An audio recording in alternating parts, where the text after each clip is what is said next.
Hello बच्चों, let's read this question. तो इसमें कह रहे हैं कि एक ऑब्जेक्ट ए बी है जिसको हमने पैरेलल प्लेस किया है and close to the optical axis between focus F and centre of curvature C.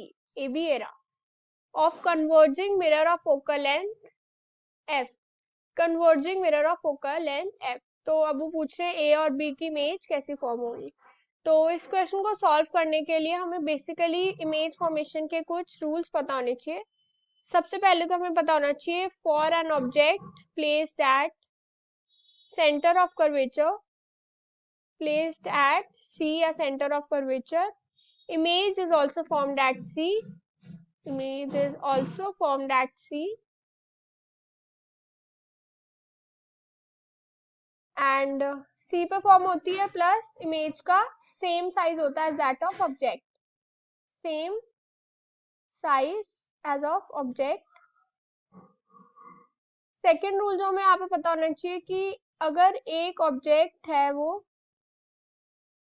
is placed at F focal point, तो उसकी image is formed at infinity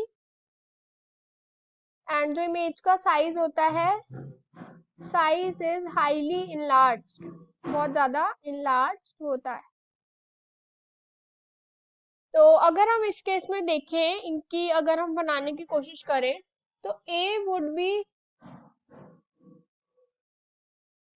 की image will be formed at सी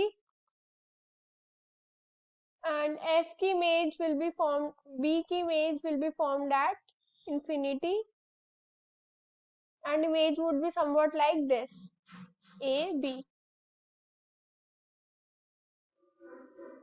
ये F पे होगी and ये infinity पे। तो देखते हैं क्या क्या है। Image of A will be closer than of B, हाँ ये है। AB will be parallel, नहीं ये parallel तो नहीं होगा। It will be straight line inclined to optical axis, तो हाँ ये straight line होगा and it will not be straight line, ये गलत है। तो हम क्या कह सकते हैं that option first and third are correct.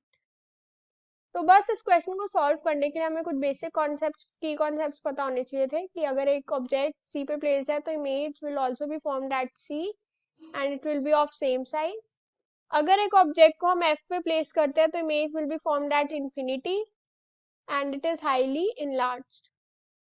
तो ए बी की इमेज कुछ ऐसे बनेगी, A will be formed at C जबकि B will be formed at infinity.